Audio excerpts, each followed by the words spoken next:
আসসালামু আলাইকুম এভরিওয়ান, সবাই কেমন আছো? আলহামদুলিল্লাহ আমি ভালো আছি। এবং যারা আমার ভিডিওটা দেখো কিন্তু সাবস্ক্রাইব করো না, প্লিজ তোমরা সাবস্ক্রাইব করে দিও। এবং এই ভিডিওটা যদি তোমাদের ভালো লেগে থাকে অবশ্যই লাইক এবং কমেন্ট করো। আজকে জিমিনকে উঠিয়ে নেওয়া হবে সম্পূর্ণ ঘরোয়া আয়োজনে। জাংকুক থাকতে থাকতে রিসেপশন করতে চাই চেয়ারম্যান বাড়ির সদস্যরা। জাংকুক গতকাল এই নিয়ে রাগারাগি করেছে, এখনই বোনকে উঠিয়ে দিতে রাজি নয় সে, কিন্তু কাই ভুইয়া তার পুত্রবধূকে নিয়ে যেতে বদ্ধপরিকর। এই নিয়ে সুগা ও জাংকুকের মধ্যে তুমুল কথা কাটাকাটি হয়েছে। জাংকুক বলেছে, আমার বোনকে কিছুতেই আমি তোর কাছে পাঠাবো না। তোর নজর আমার বোনের উপর পড়লো কবে? তোর মতো বেয়াদব লাফাঙ্গা জোচ্চুরের হাতে আমি আমার জীবনকে দেব না মানে দেব না। আপনি দেওয়ান আদার কে শালা ব্রো? নিজে তো 4 বছর ধরে দিব্যি বউয়ের সাথে সংসার করছেন, সাথে আন্ডা ফ্রি। আমার বুঝি বউ বাচ্চার প্রয়োজন নেই? জাংকুক রাগে প্রতি উত্তর করতে পারেনি। কত বড় নির্লজ্জ হলে আবার বলে আমার বুঝি বউ বাচ্চার প্রয়োজন নেই। জিমিনকে সুগার হাতে তুলে না দিলে সে আইনের আশ্রয় নিতে বাধ্য হবে বলে হুমকি পর্যন্ত দিয়েছে। জাংকুক তবুও বোনকে দিতে নারাজ। পরবর্তীতে কাই ভুইয়ার একঘেয়েমি আচরণে আরএম কন্যা সম্প্রদানে সম্মতি জানিয়েছে। তাই আজকে চেয়ারম্যান বাড়ির কয়েকজন সদস্যদের আনাগোনা জাংকুকদের বাড়িতে। জাংকুক সকাল থেকে নিজের দরজায় খিল দিয়েছে, আজকে সারাদিন না বেরোনোর ফোন করেছে। এসব দেখে জিমিন বাবাকে বলেছে, বড় ভাইয়ের অমতে আমি কিছুতেই ভুইয়া বাড়িতে যাব না বাবা, আমাকে জোর করবেন না বলে দিলাম, ওনাদের ফিরে যেতে বলুন। আরএম দুই ভাই বোনের জেদের কাছে অসহায় বোধ করলেন। জিমিন আজকে বাবার কথা শুনতে নারাজ, আজকে সে এক পাও নড়বে না। যখন ভুইয়া বাড়ির লোকজন জানতে পারলো মেয়ে শ্বশুর বাড়িতে যাবে না বড় ভাইয়ের অমতে, ঠিক তখনই সুগা রেগে মেগে জাংকুকের দরজায় বাড়ি দিতে লাগলো। তে এদের এইরকম যুদ্ধে খেয়ে হারিয়ে ফেলেছে। বাড়িতে এত বড় অনুষ্ঠান অথচ লোকটা তাকে নিয়ে ঘরবন্দি হয়েছে। সেই ছেলেকে কোলে নিয়ে বসে আছে আর তিনি নিশ্চিন্তে নাক ডেকে ঘুমাচ্ছেন। এতবার দরজায় বাড়ি পড়ায় জাংকুকের ঘুম ভেঙে গেল। সে বিরক্তিতে মুখ কুঁচকে নিল, মেজাজ অত্যাধিক খারাপ করে ফোঁস করে উঠলো, জোরে বলল, এই কে রে? সুগা কোনো কথা না বলে দরজায় অবিরাম পিটিয়ে যাচ্ছে। তে উঠে দরজা খুলতে চাইলে জাংকুক তেকে দরজা খুলতে মানা করলো। তারপর সিগারেট ধরিয়ে আয়েশ করে টান দিল একটা। নিজে উঠে হামি দিয়ে চোখ কষলে দরজা খুললো। সুগা জাংকুককে টেনে বের করলো। জাংকুক স্যাত করে বলল, থাপ্পড়ে তো 30টা দাঁত ফেলে দিব। সুগা ভ্রু নাচিয়ে বলল, 30টা কেন, দাঁত তো 32টা। জাংকুক নিজের হাত ছাড়িয়ে সিগারেটের ধোঁয়া উড়িয়ে শুধালো, সামনের দুটো ফেলবো না দয়া করে, যেন ভিক্ষা করে খেতে পারিস। ও দুটা দিয়ে সার্কাস দেখাবে গ্রামের মানুষদের, এতে তোর আয়ের উৎসও হবে আর দাঁত নেই দেখে আফসোসও হবে না বলে আবার হামি দিল। আরো ঘুমানো যেত, কিন্তু সামনে দাঁড়ানো অকেজো মালটার জন্য ঘুমানো হলো না। যে হোক তোহান বড় ভাইয়ের কথা শুনে ফিক করে হেসে দিল। সুগার রেগে বলল, তোর বোনকে বল আমার সাথে যেতে, না হলে আজকে কিন্তু সেই দিনের মতো খালি হাতে যাব না, 1 ইঞ্চিও নড়বো না। তোর বোন তেরামি করে না গেলে ওর ঘরেই কিন্তু থাকবো, তখন ব্যাপারটা ভালো হবে না। জাংকুক ঘাড় বেঁকিয়ে বলল, কত বড় কলিজা তোর, আমার সামনে দাঁড়িয়ে জিমিনকে নিয়ে বাজে কথা বলিস? বাজে কথা কোনটা? এক ঘরে থাকবো সেটা? তাহলে শোন, আমি ওর স্বামী, এখন আমার কথাই সব। ওর ওপর তোদের থেকে আমার অধিকার বেশি। হ্যাঁ, তো নিয়ে যা, দেখি তোর কত বড় বুকের পাটা। সুগা ঘাড় ম্যাসেজ করতে করতে বলল, থ্রেড দিলি নাকি? জাংকুক মুখে ধোয়া সুগার দিকে ছেড়ে দিয়ে বলল, তোকে চুমু দিলাম? ছ্যা, ওইসব তোর বউ বাচ্চাকে দিস, আমাকে দেওয়ার জন্য তো তোর বোন আছে। বলেই সুগা জাংকুকের হাত থেকে তার আতখাওয়া সিগারেট আচমকা নিয়ে একটা টান দিয়ে ধোয়া আকাশের দিকে ছেড়ে বলল, কতদিন সিগারেট ভাগাভাগি হয় না।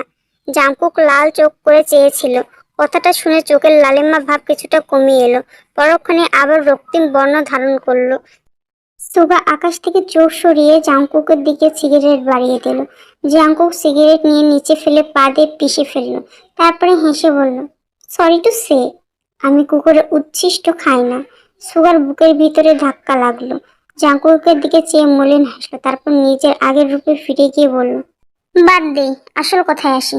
তোর বোনকে ভালোই ভালোই দিবি কিনা বল শালা, তোরে আমার বাল দেব, নিবি? সুগা যেন মজা পেল কথাটায়, বলল, দে। জাংকুক রেগে ফায়ার হয়ে যাচ্ছে, এত পরিমাণ বেহায়া জিন্দিগিতে দেখেনি সে। মুখ থেকে আরো গালি বেরিয়ে আসতে চাচ্ছে। গালিগুলো কণ্ঠনালীতে এসে টোকা দিয়ে বলছে, excuse me, may I coming? যে হোক তুহান বড় ভাইয়ের মুখের গালি শুনে চারিপাশে তাকালো, দেখলো দূরে সবাই দাঁড়িয়ে দাঁড়িয়ে তাদেরকেই দেখছে।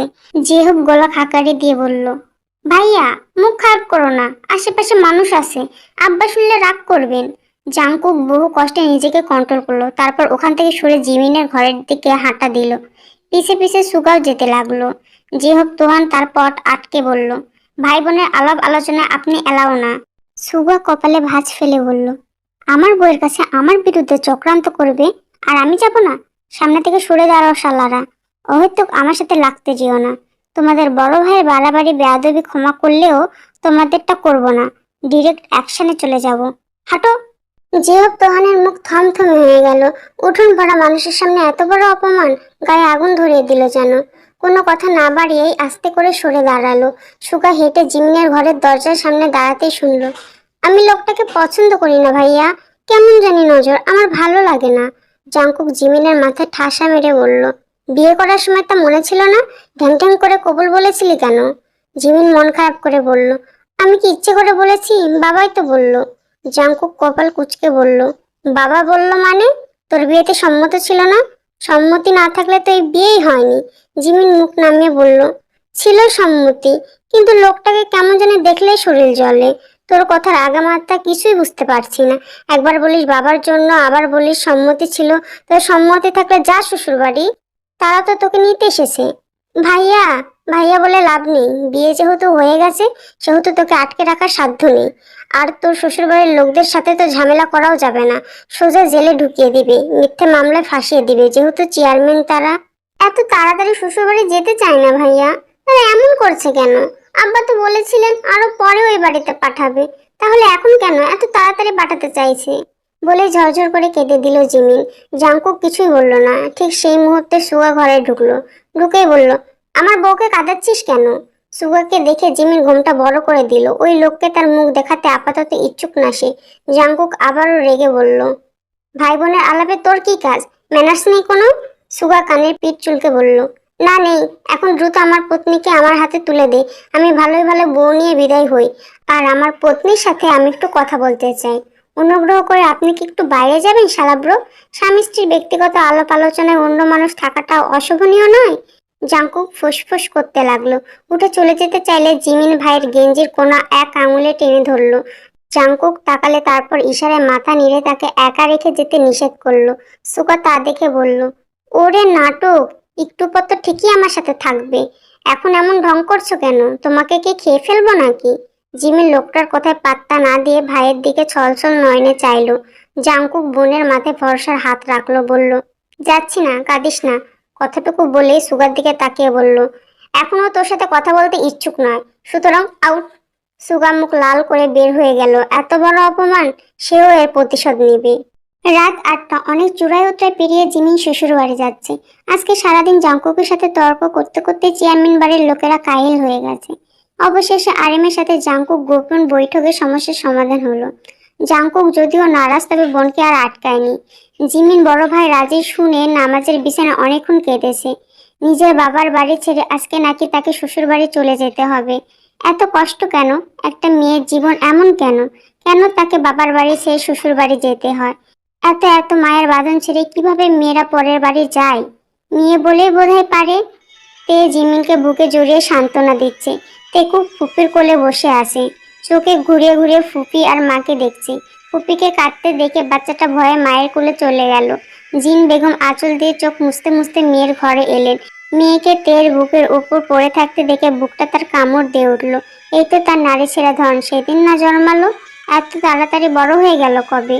মেয়েরা বুঝে এত তাড়াতাড়ি বড় হয়ে যায়? সারা বাড়ি মাতিয়ে রাখা মেয়েটা নাকি আজকে শ্বশুর বাড়ি যাবে। তার বুকে যেন পাথর উঠিয়ে দিয়েছে কেউ। জিমিন মাকে দেখে আবারও কেঁদে উঠল। জিন বেগম দ্রুত মেয়েকে জড়িয়ে ধরলেন, নিজেও কাঁদলেন। তের হঠাৎ চোখ ছলছল করে উঠল। একদিন সেও তো এইভাবেই মায়ের বুকে পড়ে কেঁদেছিল। সবাইকে ছেড়ে সেও তো শ্বশুর বাড়ি এসেছে। আজ কয়েকটা বছর বাবা মাকে সরাসরি দেখে না সে। সংসারে এত এত চিন্তার পেশাতে ঠিকমতো পরিবারের কথাও মনে করতে পারে না। কিন্তু দিন শেষে মা বাবা পরিবার পরিজনের কথা মনে করে কত বালিশ ভিজিয়েছে তা একমাত্র সে আর তার রবে করিমই জানে। মেয়েরা আসলে ত্যাগী জাত। কখনো মেয়ে হয়ে ত্যাগ করে, কখনো স্ত্রী হয়ে, আবার কখনো মা হয়ে। মহান রব সেই জন্যই মেয়ের জাতকে এত সম্মান করেছে। আলহামদুলিল্লাহ। জাংকুক ঘরে ঢুকেই দেখলো মা বোন পাল্লা দিয়ে কাঁদছে। অদূরে তে আর তার একমাত্র ছাও অসহায় হয়ে সেই দিকে তাকিয়ে আছে। জাংকুক তা দেখে বলল, কান্নাকাটি থামান তো আম্মা। আপনি এভাবে কাঁদলে জিমিন আরো বেশি কাঁদবে। ওর সামনে এভাবে কাঁদবেন না। এতে ওর কষ্ট আরো বাড়বে। জিন বেগম ছেলের দিকে তাকিয়ে চোখের জল ফেলতে ফেলতে বললেন, মায়ের মন তোরা বুঝবি না, সন্তানের জন্য প্রতি সেকেন্ড মায়ের মন পড়ে। জাংকুক কিছু বলল না, সে তের থেকে ছেলেকে নিয়ে বেরিয়ে গেল। তেকুক বাবার গলা জড়িয়ে ধরে বলল, বাবা। বল পান্ডা। পুপি দাদুমণি কাঁদে। কাঁদুক, তুই না কাঁদলেই হলো। তেকুক বাবার মুখ ধরে বলল, কান্না পাচ্ছে। কেন? সবাই কাঁদে তাই। তুই কাঁদলে তোকে চটকে খেয়ে ফেলবো, মনে রাখিস। না। হ্যাঁ, দাদু মারবে। ভয় দেখাচ্ছিস কাকে? তোর দাদাকে আমি ভয় পাই না। তেকুক ফিস করে হেসে বলল, ভয় নাই। না। আচ্ছা। বলে বাবার ঘাড়ে মাথা ফেলে চোখ বুঝলো। মেয়েকে বিদায় দিতে আরেমের বুক ফেটে যাচ্ছে। জিমিন বাবাকে জড়িয়ে ধরে অনেকক্ষণ কাঁদলো। আরেম শক্ত হয়েছিলেন, তার কলিজাটা কে যেন টেনে নিয়ে যাচ্ছে আজ। যে হোক তোহান বোনকে বিদায় দিতে গিয়ে কেঁদে ফেলেছে। সবচেয়ে কষ্টের মুহূর্ত ছিল জিমিন যখন দুই ভাইকে বলল, যা ভাইয়া, তোদের আর কেউ জ্বালাবে না, কেউ আর সকালে ফজরের নামাজ পড়তে ডাকবে না, মসজিদে যাওয়ার জন্য পাঞ্জাবি, মেসোয়া, জুতো, আতুর কেউ এগিয়ে দিবে না, কল চেপে দিবে না, খেতে ইচ্ছে না করলে কেউ আবদার করবে না ভাইয়া যে মেজো ভাইয়া একটু খাইয়ে দিত, বলবে না সেজো ভাইয়া ফুচকা নিয়ে বাসায় আয় না, না আসলে তোদের ঘরেই ঢুকতে দিব না, কেউ আর তোদের সাথে আঁকিবুকি করবে না। তোরা খুশি হয়েছিস তো? তোদের অনেক জ্বালিয়েছি। যে হোক তোহানের চোখ থেকে টপ টপ করে অশ্রু পড়ছে। বোনকে বুকে নিয়ে অনেকক্ষণ আদর করলো তিন ভাই। জাংকুক না কাঁদলেও বোনকে বিদায় দিতে গিয়ে বুক ফেটে যাচ্ছিল তার। সকলকে কাঁদিয়ে জিমিনকে নিয়ে চেয়ারম্যান বাড়ির দিকে গাড়িটি সাই সাই করে চলে গেল। পেকুক দাদার কোলে। এতক্ষণ কিছু না বুঝলেও ফুপিকে গাড়িতে করে নিয়ে যেতে দেখে চিৎকার করে কেঁদে দিল সে। আরিম নাতিকে আদর করতে করতে কান্না থামাতে চাইলেন, কিন্তু বাচ্চাটা কান্না আরো বেড়ে গেল। জাংকুক ছেলেকে নিয়ে হাঁটতে হাঁটতে বলল, ওই কবিতা রেসা, কাঁদিস কেন? পুপিকে নিয়ে চলে গেছে। তো কি রেখে যাবে? জাংকুক ছেলের কান্নামাখা চেহারার দিকে কিছুক্ষণ তাকিয়ে থেকে উদাস দৃষ্টিতে বলল, তুই বড় হলি না কেন তেকুক? তাহলে আমরা দুজন মিলে তোর ফুপিকে আজ রেখে দিতাম। তেকুক বাবার কথা না বুঝেই মাথা নাড়ালো। চেয়ারম্যান বাড়ির সামনে চলন্ত গাড়িটি থেমে গেল। গাড়ি থেকে প্রথমে নামলেন কাই ভুইয়া, তারপরে সুগা ভুইয়া। গাড়ির পিছনে বসা জিমিন, সুগার, খালা, ফুপি ও আন্ডা বাচ্চারা। পরে আরেকটি গাড়ি থামলো, যেটি বাড়ির পুরুষ সদস্যরা এসেছেন। ধীরে ধীরে সবাই বেরিয়ে গেল। জিমিন নার্ভাস হয়ে বারবার ঘেমে উঠছে। বরখা পরনে তার, বরখার নিচে শাড়ি। কান্না পাচ্ছে। এত অচেনা অপরিচিত একটা বাড়িতে এসেছে, অথচ তার সাথে পরিচিত কেউ নেই। নিজের পাশ থেকে সবাইকে বেরিয়ে যেতে দেখে সেও আস্তে করে বের হতে নিলে সুগার ফুপি জেনি তাকে বেরোতে সাহায্য করলো। সুগাকে অদূরে ফোন হাতে দাঁড়িয়ে থাকতে দেখে ডাক দিলেন, সুগা, বৌমাকে নিয়ে ভিতরে ঢুকো। সুগা বিরক্ত হয়ে বলল, পরে ফুপি তোমরা ঢুকে যাও, আমি একটু পরে আসছি। তোমার আম্মু কিন্তু রেগে যাবেন। রাখবে না, আমার একটা জরুরি কাজ আছে, আম্মুকে ম্যানেজ করে নাও প্লিজ। চেনি ভুঁয়ে একটা দীর্ঘশ্বাস ফেলে জিমিনকে ধরে ভিতরে ঢুকাতেই নিচ্ছিলেন। পথিমধ্যে ইনাবা দৌড়ে এসে জিমিনকে ধরলো। জিমিন কিছুটা হকচকিয়ে গেল। জেনি বলল, আরে ভয় পেও না ভাবি, আমি তোমার ননদিনী, তোমার স্বামীর একমাত্র বোন। আম্মু তোমাকে গেট থেকে নিয়ে আসতে বলল। চলো চলো। জিমিন একটু শিথিল হলো। সে ইনাবাকে সালাম দিল। ইনাবা তো হেসে গড়াগড়ি খাওয়ার মতো অবস্থা। এই প্রথম কেউ তাকে সালাম দিল বলে হাসতে থাকলো। জিমিনের ইনাবাকে দারুণ লেগেছে। আস্তে আস্তে নকশা খচিত সিঁড়ি বেয়ে উঠে চেয়ারম্যান বাড়ির প্রবেশদ্বারে দাঁড়ালো তারা। জিমিনের সামনে তাকিয়ে দেখলো বুদ্ধিদীপ্ত সুন্দর চেহারা মাঝারি গড়নের এক মধ্যবয়সী রমণী দাঁড়িয়ে। মাথায় বড় ওড়না পেঁচানো, পরনে মলবেরি সিল্কের তৈরি বেগুনি রঙের মনোরমা কাঞ্জিভরম শাড়ি। জিমিনের ঘোর লেগে গেল চোখে। এত চমৎকার চেহারা একজন মানুষের আশেপাশে সকল কিছুই ফিকে লাগছে। আহামরি ফর্সা নন তিনি, তবু এক দেখায় যে কেউ দেখলে মায়াকারা এই নারীটির প্রেমে পড়তে বাধ্য। জিমিন মেয়ে হয়েও যেন ঘোরের মধ্যে চলে গেছে। কে এই নারী? সুগাকে এখন পর্যন্ত ঠিক করে দেখেনি সে, তাই ওই লোকের সাথে মিল অমিলের কিছুই বুঝবে না জিমিন। ইনাবার সাথে মিল রয়েছে, তার মানে কি এটাই তার শাশুড়ি? লিসা ভুইয়া দেখলেন বরকা নিকাপে ঢাকা ইনাবার হাত ধরে এগিয়ে আসা জিমিনকে। তিনি হাসলেন না, জিমিনকে একবার পরখ করে কাই ভুইয়ার দিকে চাইলেন। কাই ভুইয়া সবাইকে রেখে স্ত্রীর পাশে দাঁড়ালেন। স্ত্রীর কাঁধে হাত রেখে বললেন, কি হলো লিসা, ছেলের বউ এনেছি, মিষ্টি মুখ করিয়ে বরণ করবে না? লিসা ভুইয়া চাপা স্বরে বলল, আপনার পুত্র কোথায়? ওর একটা কাজ পড়ে গেছে, কিছুক্ষণ পরেই এসে পড়বে, তুমি পুত্রবধূকে ঘরে তুলো। জিমিন কাল ভুইয়ার সামনে দাঁড়ানো রমণীটির সাথে নিচু কণ্ঠে কথা বলতে দেখে বুঝে গেলেন এটাই তার শাশুড়ি। লিসা ভুইয়া জিমিনকে ধরে ভিতরে নিয়ে গেলেন। ইনাবা, জেনি ভুইয়া বাড়ির সকল মেয়ে সদস্যদের ঢোকার পরে পুরুষ সদস্যরা ঢুকলেন। লিসা ভুইয়া জিমিনকে সাথে নিয়ে নিজের রুমে এলেন। নিচে সব পুরুষটা বসা, তাই জিমিনের অস্বস্তি হবে ভেবে নিয়ে এলেন উপরে। জিমিনকে দেখে বললেন, বরকা খুলে ফেলো, এখানে কোনো পুরুষ আসবে না। জিমিন চুপচাপ দাঁড়িয়ে রইল।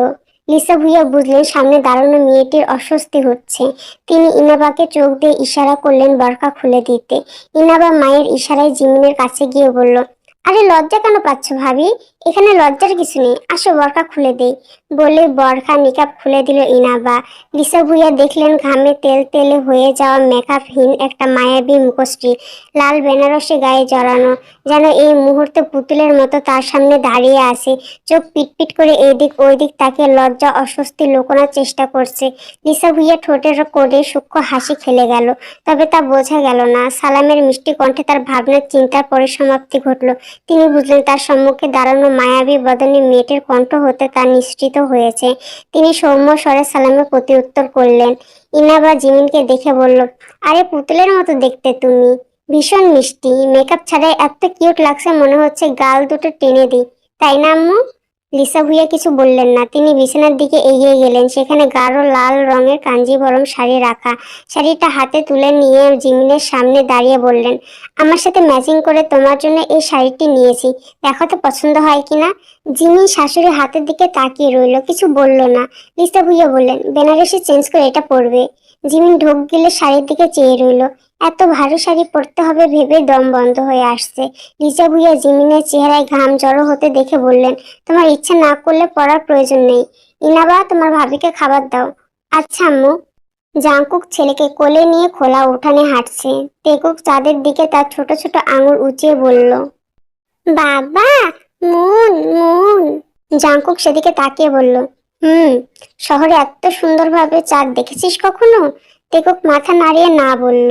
জাংকুক ছেলে চাঁদের দিকে চোখ বড় বড় করে তাকিয়ে থাকতে দেখে বলল, ভালো করে দেখে রাখ, পরে নাও দেখতে পারিস। তেকুক বাবার কথা শুনে মনোযোগ দিয়ে চাঁদ দেখছে আর খিলখিল করে হাসছে। যে হোক, তোহার নিজেদের ঘর থেকে বেরিয়ে এসে দেখলো বড় ভাই উঠোনে দাঁড়ানো। তারা চটজলদি সেদিকে এগিয়ে গেল। তুহান তেকুকের দিকে হাত বাড়িয়ে দিয়ে বলল, আব্বাজান, চাচুর করে আসেন। তেকুক অসম্মতি জানিয়ে বাবার গলা শক্ত করে জড়িয়ে ধরল। তুহান তেকুকের অসম্মতি তোয়াক্কা না করে জোর করে কোলে নিয়ে বলল, আপনার অনুমতির দরকার নেই। সামনে এইরকম গোলপা থাকলে কেউ আদর না করে থাকতে পারবে না, তাই শান্ত হয়ে আদর উপভোগ করুন আব্বাজান। তেকুক এত দ্রুত ঘটে যাওয়া ঘটনা প্রথমে আজ করতে না পারলেও যখন দেখলো বাবার কোল থেকে চাচুর কোলে ট্রান্সফার হয়েছে, তখন ছলছল চোখে বাবার দিকে তাকিয়ে হাত বাড়িয়ে বলল, বাবা। তুহান তেকুকের অমন কান্না কান্না গলা শুনে বলল, মেজো ভাই দেখো, কোলে নেওয়ায় কেঁদে দিছে। যে হোক হেসে নিজের ভাতিজার দিকে চাইলো। জাংকুক বলল, যে হোক, তো চাষবাসের কি অবস্থা? যে হোক মুখ কুচকে বলল, ওটা চাষবাদ না ভাইয়া, কৃষি নিয়ে পড়েছি দেখে চাষবাদ করব এমন ভাবো কেন? তুমি সবসময় আমাকে পিঞ্চ মারো। জাংকুক লুঙ্গি হাঁটুতে গুজে থুতু ফেলে বলল, ঢং করিস না। কৃষি নিয়ে গবেষণা, কোনো মৌসুমে কোন ফসল ভালো হবে, বিদেশি বীজ এ দেশে মাটিতে শুট করবে কিনা, কৃষকদের বিভিন্ন তথ্য দিয়ে সহায়তা করা, এসব আমার চোখে চাষবাদই। তোরটা হলো ডিজিটাল চাষবাদ, দুটোই দেশের জন্য মারাত্মক উপকারী। যে হোক কিছু বলল না। বড় ভাই সবসময় এমন করে, তাই অযথা কথা পেঁচিয়ে লাভ নেই।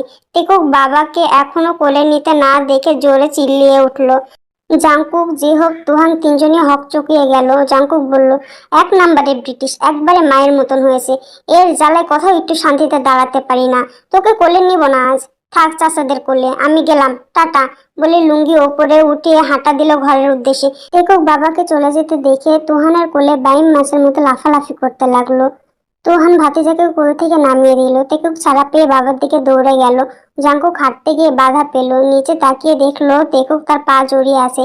সে ফোঁস করে একটা নিঃশ্বাস ছাড়লো, তারপরে পিছনে তাকিয়ে বলল, এত বড় দামড়া গরু হয়েছিস, অথচ একটা বাচ্চাকে কয়েক মিনিট সামনে রাখতে পারলি না তোরা? So sad. বেশি বেশি ঘাস খাবি, এতে যদি শক্ত সামর্থ্য হয় আর কি। বলে টেকুককে ছাড়িয়ে লুঙ্গি ধরে দৌড় দিল। টেকুক বাবাকে দৌড় দিতে দেখে নিজেও বাবার পিছন পিছন হেসে দিয়ে দৌড়াতে লাগলো। যেই হোক তখন বোকার মতো বড় ভাই আর ভাতিজার দৌড়াদৌড়ি দেখছে। তাদের কাছে বেশ ভালোই লাগছে। জিমিন চলে যাওয়ায় মন খারাপ হলেও এখন একটু ভালো লাগছে। জাঙ্কুক দৌড়ে এসে তাদের কাছে বলল, এই হাদারামগুলো দাঁড়িয়ে আছিস কেন, দৌড় লাগা। বড় ভাইয়ের কথা শুনে তারা দুই ভাই উঠানের মাঝখানে দৌড়াদৌড়ি শুরু করেছে। আত্মিকুককে বলছে, চাচুকে ধরেন আব্বাজান। আর জাঙ্কুক 5 টাকার নোট দেখিয়ে বলছে, ধরতে পারলে 5 টাকা, 5 টাকা। এগুক তিনজনকে দৌড়াতে দেখে ভীষণ মজা পাচ্ছে। ছোট ছোট গুলুমুলু শরীরটা হেসে হেসে দৌড়ে যাচ্ছে বাবা চাচাদের পিছনে। চমৎকার এক মায়াময় দৃশ্য। একটু আগে জিমিনকে সুগার ঘরে দিয়ে গেছে সবাই। রুমটি বেশ বড় ও দামি আসবাবপত্রে ঠাসা। জিমিনের প্রচুর নার্ভাস লাগছে, হাতের তালু ঘেমে উঠেছে বারবার। এতটা নার্ভাস বোধহয় জীবনে কোনোদিনও হয়নি সে। সম্পূর্ণ অপরিচিত অচেনা একটি মানুষের সাথে পুরো রাত থাকতে হবে ভেবে জিমিনের প্যানিক অ্যাটাকের মতো অনুভূতি হচ্ছে। যে কোনো সময় অজ্ঞান হয়ে যাবে এমন লাগছে। দুম করে দরজা খুলে সুগার রুমে ঢুকলো। জিমিনকে তার স্টাডি টেবিলে চেয়ারে রোবটের মতো বসে থাকতে দেখে বিরক্ত হলো সে। পাঞ্জাবের কলার ঠিক করে জিমিনের বিপরীত পাশে বসলো। জিমিন তাকালো না পর্যন্ত, একদম শক্ত হয়ে বসে থাকলো। সুগা জিমিনকে ভ্রু কুঁচকে পর্যবেক্ষণ করলো। জিমিন বেশ কিছুক্ষণ পর মুখ নিচু করে মিনমিন করে বলল, আসসালামু আলাইকুম ওয়া রাহমাতুল্লাহি ওয়া বারাকাতুহু। সুগা কৌতুকপূর্ণ হাসলো, বলল, ওয়ালাইকুম আসসালাম ওয়া রাহমাতুল্লাহি ওয়া বারাকাতুহু। ওরে বাপরে, সালাম দেওয়া হচ্ছে। খুব সভ্য আপনি। ভাজা মাছ উল্টে খেতে জানেন না মনে হয়, অথচ আপনি মোটেও এমন না। আপনার দুপুরের বিহেভিয়ার ভুলিনি কিন্তু। জিমিন চমকালো মনে মনে। সুগা বলল, দেখি আমার দিকে তাকান। জিমিন তাকালো না, হাত মুঠো করে চুপটি করে বসে রইল। সুগা জোরে ধমক দিয়ে বলল, তাকাতে বললাম না। ভাইটা যেমন পাল্টিবাজ, বোনটাও ঠিক তেমন। সকালে এক সুরত, দুপুরে আরেক, আর রাতে আবার আরেক রূপ। পুরাই গিরগিটির বংশধর। জিমিন হাত মুঠো করে রাগ কন্ট্রোল করলো। তারপর সুগার দিকে চাইলো। সুগার টেবিলের কোনোই থেকে মাথায় হাত রেখে জিমিনের দিকে তাকিয়ে ধমকের সুরে বলল, মেহগুনি গাছের ফল খেয়ে এসেছো নাকি? মুখে হাসি কই? স্বামীর সামনে তিতা করলা চিবানোর মতো মুখ করে আছো কেন? সুন্দর করে হেসে তাকাও। ভালোই লাগছে। তোমার তুলনায় শাড়ি বেশি সুন্দর। অবশ্য শাড়ির জন্য দেখতে ভালো লাগছে। মাকেও এমন একটা শাড়ি পরনে দেখলাম। নিশ্চয়ই মা দিয়েছে। জিমিন মাথা নাড়ল। সুগা আবারও ধমকে উঠে বলল, মুখে কথা নেই কেন? সেই কখন থেকে শুধু মাথা নাড়িয়ে যাচ্ছ, মুখ নেই তোমার? জিমিনের ধৈর্যের বাঁধ ভেঙে গেল এবার। প্রত্যেকটা কথা এমন ধমক দিয়ে বলতে হবে কেন? সে দাঁড়িয়ে মাথা থেকে আঁচল ফেলে কোমরে গুজে সুগার দিকে কঠিন নজরে চাইলো। সুগা থতমত খেয়ে তাকালো। পরক্ষণে নিজের গরু গম্বুর রূপে ফিরে গিয়ে বলল, কি হলো, এভাবে দাঁড়ালে কেন? বসো, দুপুরের হিসাবটা নিয়ে আগে। কি হিসাব নেবেন? আপনাকে ভয় পাই নাকি? আপনার চাকর নয় আমি, তাই ভুলেও ধমক দিয়ে কথা বলতে আসবেন না। সুগার পাঞ্জাবির পকেটে হাত রে 2 লাখ টাকার বান্ডিল বের করে টেবিলে রাখলো। বান্ডিল দুইটো উঁচিয়ে বলল, নিবা? না। আর একবার জিজ্ঞেস করবো, নিবা? আমি টাকার লোভী না। সুগা বান্ডিল দুইটি পকেটের ভেতরে ঢুকিয়ে বলল, তাহলে তো আমারই ভালো। 1.5 মোহর আর দিতে হলো না। আল্লাহ আমাকে এত বড় লুট হওয়ার থেকে বাঁচিয়ে দিয়েছেন। জিমিন বড় বড় চোখ করে তাকিয়ে বলল, এটা অন্যায়। আমার হক আমাকে দিন। সুগা দাঁড়িয়ে পাঞ্জাবির বোতাম খুলে বলল, দিতাম, কিন্তু দুটো কারণে এখন আর দিব না। প্রথম কারণ, আমার সঙ্গে উঁচু স্বরে কথা বলেছ। আর দ্বিতীয় কারণ, তোমাকে কয়েকবার টাকা সাতার পরও তুমি নাওনি। এসব চড়াল মেজাজি অহংকারী ছেলে মেয়েকে একটা টাকাও দেব না আমি। জিমিন বেকুবের মতো দাঁড়িয়ে রইল। সব বলল ওই লোক, এখন দোষ পড়ছে তার। ধমক দিল, কথা শোনালো, আর সে জাস্ট একটু প্রত্যুত্তর করেছে, তাই তাকে 1.5 মোহর দেবে না? কত বড় জালিয়াতি তার সাথে। জিমিনের ছোটবেলা থেকে স্বভাব, কেউ তার ভাগের অথবা হকের কিছু কেড়ে নিলে আক্রমণ করে নিয়ে নেওয়া। তার মাথায় এখন সেটাই ভর করেছে। সুগার ফলো পকেটের দিকে চেয়ে আচমকা হামলে পড়ল। সুগা আটকে আক্রমণে কিছুটা পিছিয়ে গেল, সাথে ভয়ও পেল। জিমিন পকেট হাতড়ে টাকা নিতে গেলে সুগা জিমিনের হাত শক্ত করে ধরে বলল, ছিনতাইকারী, 1 নম্বরে পকেট মার। ছাড়ো আমার পাঞ্জাবি। এই না বলে টাকার লোভী নও, তাহলে এখন পকেট মারছো কেন? জিমিন সুগার চোখের দিকে চেয়ে বলল, আমার হাত ছাড়ুন। আমার হক আমাকে দিন। আমার সাথে প্রতারণা করে পার পেবেন ভেবেছেন? আর পকেট মার, ছিনতাইকারী, এসব কি? আমার পাওনা আমি নিচ্ছি, এতে পকেট মার হলাম কিভাবে? প্রতারক লোক কথাকার। সুগা কঠিন নজরে জিমিনের দিকে চেয়ে রইল। অপরদিকে জিমিনও চোখ মুখ শক্ত করে সুগার পকেটে হাত চেপে দাঁড়িয়ে আছে। সুগা বলল, আমি ঘুমিয়ে গেলে নিতে? জিমিন অন্যদিকে চেয়ে বলল, ওইসব চোরা অভ্যাস আমার নেই। মহারানা হাতে হাতে আদায় করব। লুকিয়ে নিতে যাব কোন দক্ষে? সুগা পরাজিত ভঙ্গিতে জিমিনের হাত ছেড়ে দিল। জিমিন 1 লাখ টাকা দুটো বান্ডিল নিয়ে তার আনা ব্যাগের মধ্যে জামা কাপড়ের ভাঁজে ঢুকিয়ে রাখলো। সুগা তা দেখে বলল, কোথায় রাখছো? দেখে ফেললাম তো। জিমিন ব্যাগে জামা কাপড় ভরতে ভরতে বলল, তাতে কি, এই টাকা এখান থেকে সরালে আপনার গলায় ছুরি ধরে আবারও 2 লক্ষ টাকা আদায় করে নেব। কারণ এখানে টাকা রেখেছি সেটা কেবল আপনিই জানেন। আর তাছাড়াও আপনি ছাড়া আমার ব্যাগ বা টাকা হাতাতে কেউ আসবে না। সুগা নাক মুখ কুচকে বলল, আমি যার তার ব্যাগে হাতাই না। এইসব স্বভাব তোমার থাকলেও আমার নেই। এসেই আমাকে খালি করে দিয়েছো। তুমি যে কত বড় ডেঞ্জারাস মাল সেটা বুঝে গেছি অনেক আগে। উপরে ভোলা ভালা আর ভিতরে কদম তোলা। জিমিন সুগার দিকে কঠিন নজরে চাইলো, বলল, আমি মানুষের সাথে তার স্বভাব অনুযায়ী আচরণ করি। আপনি ফালতু, তাই আচরণও করলাম এমন। সুগা বলল, রাস্তায় বাড়িতে যে কয়বার গিয়েছি এরকম উড়নচণ্ডী তো দেখিনি। রুমে ঢুকে কি সুন্দর লাজুক নার্ভাস মুখ দেখলাম, আর এখন এই হাল কেন? জিমি একটা সুতির সালোয়ার কামিজ নিয়ে বাথরুমে যেতে যেতে বলল, তখন আপনি পরপুরুষ ছিলেন, তাই আমার কণ্ঠও শুনেনি। আর উড়নচণ্ডীর রূপ দেখা তো দূরের কথা, এখন থেকে প্রতিদিন দেখবেন আমার রূপ। আপনাকে জ্বালিয়ে পুড়িয়ে কয়লা বানিয়ে দেব আমি। সুগা হেসে বলল, সেই পোড়া কয়লা গায়ে মেখে আলকাতরা সুন্দরী হয়ে যাও কেমন? জিমি প্রতি উত্তর করলো না, আর ততক্ষণে বাথরুমে ঢুকে গিয়েছে সে। অনেকক্ষণ পর ওয়াশরুম থেকে বের হলো। ভারী কাঞ্জিভরম শাড়িটা শুধু পাল্টেছে সে। মাথার চুলগুলো খোপা করে হেয়ার ক্লিপ দিয়ে আটকানো। সুগা সেদিকে চেয়ে বলল, বউ দ্রুত বিছানায় আসো। মহারণা পরিশোধ করে তোমার হক আদায় করেছি, এখন আমার হকটা দ্রুত আদায় করতে দাও, কুইক। জিমিন চমকে তাকালো, আবারও হাত পা থরথর করে কাঁপতে লাগলো তার। সুগা সেদিকে তাকিয়ে ভ্রু বাঁকালো। জিমিন কাঁপতে কাঁপতে নিচে বসে পড়লো। সুগা এতক্ষণ মজা করলেও জিমিনকে অতিরিক্ত মাত্রায় কাঁপতে দেখে দ্রুত গিয়ে ধরলো। সুগা ধরার সাথে সাথে জিমিন জ্ঞান হারিয়ে ঢলে পড়লো। তে ফজর পরে কোরআন তেলাওয়াত করলো বেশ খানিকক্ষণ। গ্রামে আসার পর থেকে কোরআন তেলাওয়াত ঠিকমতো করতেই পারেনি সে, তাই আজকে অনেকক্ষণ মিহি সুরে কোরআন পড়েছে। কোরআন তেলাওয়াত শেষ করে জায়নামাজ ভাঁজ করে রাখলো। কোরআন রেহলে উঠে আলমারিতে তুলে রাখলো। খাটের দিকে চোখ যেতেই দেখলো মিনি জাঙ্কুক উঠে চোখ কসলাচ্ছে। মাকে দেখে 2 হাত বাড়িয়ে দিল। তে হেসে ছেলেকে কোলে নিয়ে ফুলো ফুলো গাল দুটোতে চটাস চটাস করে 2টো চুমু এঁকে দিল। টেকুক মায়ের কোলে বসে আদর উপভোগ করছে।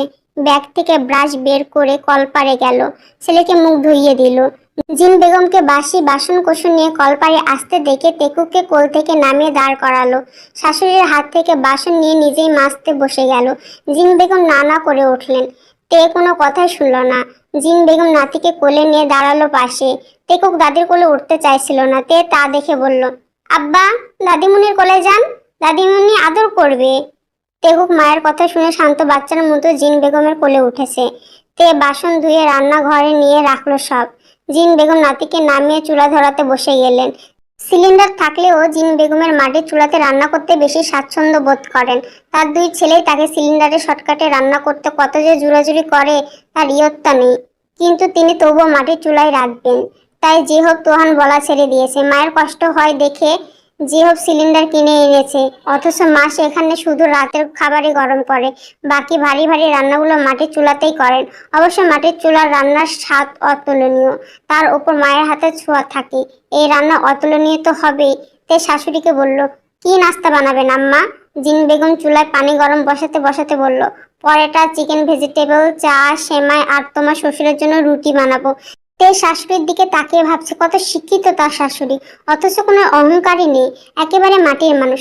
আব্বা আম্মার মতো এমন শিক্ষিত কর্মষ্ঠ মানুষের সন্তান এমন হয় কি করে? লোকটা তাকে একটু শান্তি দিল না।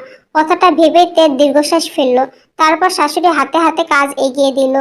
আটার খামির তৈরি করে রুটি পরোটা বেলে দিল। জিন বেগম হঠাৎ করে মুখে আঁচল চেপে কাঁদলেন। তে বলল, কি হলো আম্মা? জিন বেগম চোখ মুছে বললেন, জিমিন থাকলে তোমার মতো সবসময় হাতে হাতে কাজ এগিয়ে দিত। মেয়েটার জন্য মন কেমন করছে। কালকেও তো সকালে আমাকে রুটি বেলে দিল, একসাথে নাস্তা করলাম, অথচ আজ মেয়েটা পরের বাড়িতে। নিয়তি এমন অদ্ভুত কেন? বলে আবারও চোখ মুছলেন।